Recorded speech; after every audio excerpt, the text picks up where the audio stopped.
আসসালামু আলাইকুম ওয়া রাহমাতুল্লাহি ওয়া বারাকাতুহু। আলহামদুলিল্লাহি ওয়াহদা ওয়াসসালাতু ওয়াসসালামু আলা মান লা নাবিয়্যা বা'দা ওয়া আলা আলিহি ওয়া আসহাবিহি আজমাইন। সম্মানিত দর্শক এবং শ্রোতা, সুপ্রিয় মুমিন মুমিনাত ভাই এবং বোনেরা, আশা করছি আপনারা সবাই ভালো আছেন। আলহামদুলিল্লাহ, আপনাদের দোয়ার বরকতে এবং আল্লাহ পাকের অশেষ মেহেরবানিতে আমি ভালো আছি। আল্লাহ পাক আমাদের সবাইকে ভালো রাখুন, সুস্থ রাখুন, এটাই এক মুমিন অপর মুমিনের জন্য দোয়া করা একান্ত কর্তব্য। বন্ধুগণ, আজ বৃহস্পতিবারের দিবাগত রাত, অর্থাৎ আগামীকাল শুক্রবারকে ইয়াউমুল জুমআ বলা হয়। আর এই জুমআর দিনের জন্য আল্লাহ পাক এই নামেই একটি সূরা কোরআনুল কারীমে অবতীর্ণ করে দিয়েছেন, যে সূরাটির নাম হচ্ছে সূরাতুল জুমআ। ওই সূরাটির ৯ নম্বর আয়াতের মধ্যে আল্লাহ পাক উল্লেখ করেন, আউযু বিল্লাহি মিনাশ শাইতানির রাজীম। يا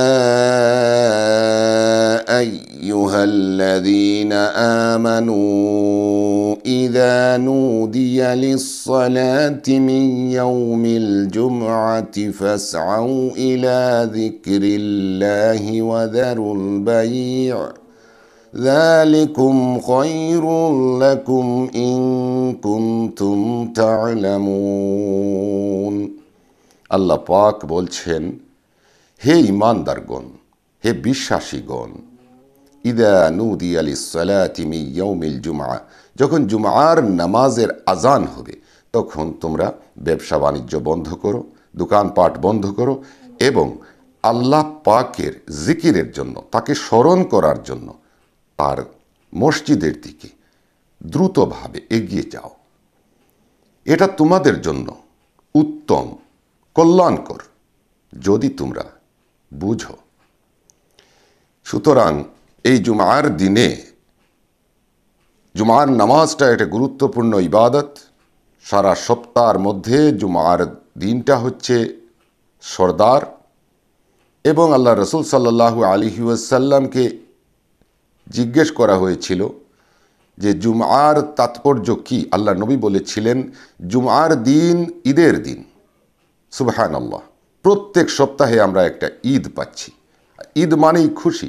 এই জন্য রমজান মাস ব্যতীত অন্য যে কোনো মাসে নফল রোজা শুক্রবারে রাখা মাকরুহ। কেননা ঈদের দিন তো রোজা রাখা যাবে না, কিন্তু রমজান মাসের জন্য সেটা ভিন্ন। ওইটা শাহরু রমাদান, অর্থাৎ কমপ্লিট মাসের কথা বলা হয়েছে। আর ওই মাসের ভিতরেই, রমজান মাসের ভিতরেই শুক্রবারের দিনটা থাকার কারণে সেদিনও আমরা রোজা রাখতে হবে, আর কারণ সেটা ফরজ রোজা। নফল বা অন্যান্য কোনো মান্যতের রোজা বা নফল মুস্তাহাব যে কোনো রোজা যদি হয়, সুন্নাহ রোজা, শুক্রবারে রাখা মাকরুহ। শুক্রবার ঈদের দিন, এটি আনন্দের দিন, মুসলমানদের জন্য আনন্দের দিন। সুতরাং এই দিনে আল্লাহ পাকের বেশি বেশি শুকর আদায় করা, এই দিনে আল্লাহ পাকের হামদ সানা পাঠ করা, বেশি বেশি করে নফল ইবাদত করা, দান খয়রাত করা, সাদকা করা, আত্মীয় স্বজনের সাথে সুসম্পর্ক রাখা, এই দিন আত্মীয় স্বজনের কাছে আসা যাওয়া এবং বেশি বেশি করে ইস্তেগফার করা। কারণ রাসূলুল্লাহ সাল্লাল্লাহু আলাইহি ওয়াসাল্লাম ইরশাদ করেন, জুমআর দিনে এমন একটি সময় রয়েছে যে সময়টা আল্লাহ পাক তার বান্দার দোয়া কবুল করেন, এবং সেই সময়টা তিনি ইঙ্গিত করেছেন আসর এবং মাগরিবের মধ্যবর্তী সময়। কোনো কোনো রেওয়ায়েতে জুমআর পুরো দিনটাকেই উল্লেখ করা হয়েছে, এবং কখন সেই সময়টা সেটা কেউই জানে না। সুতরাং জুমআর রাত, অর্থাৎ শুক্রবারের পূর্বের রাত যেটা, ওই রাতটা অত্যন্ত গুরুত্বপূর্ণ রাত। এই রাতে ইবাদত, আল্লাহ পাকের ইবাদত করা এবং জুমআর দিন ফজরের নামাজ থেকে শুরু করে মাগরিবের আজান পর্যন্ত, নামাজ পর্যন্ত জুমআর দিনের বরকত এবং রহমত বর্ষণ হতে থাকে।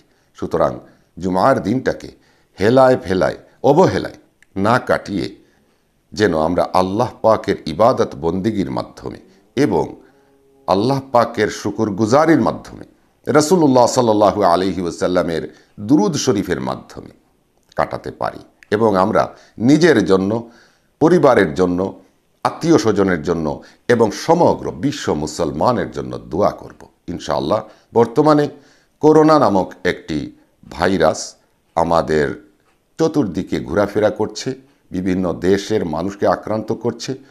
আল্লাহ পাক এই আতঙ্ক থেকে যেন আমাদেরকে মুক্তি দান করেন, হেফাজত করেন, আমাদেরকে আল্লাহ পাক তার রহমত দিয়ে যেন, তার কুদরত দিয়ে যেন আমাদেরকে হেফাজত দান করেন, এই দোয়া করব।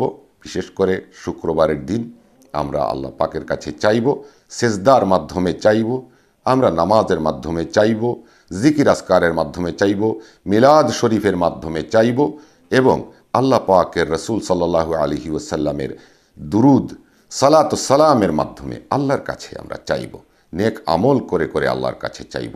আসুন আমরা সবাই একে অপরের জন্য দোয়া করি আল্লাহ পাকের দরবারে, যেন আল্লাহ পাক আমরা সবাইকে হেফাজতে রাখুন।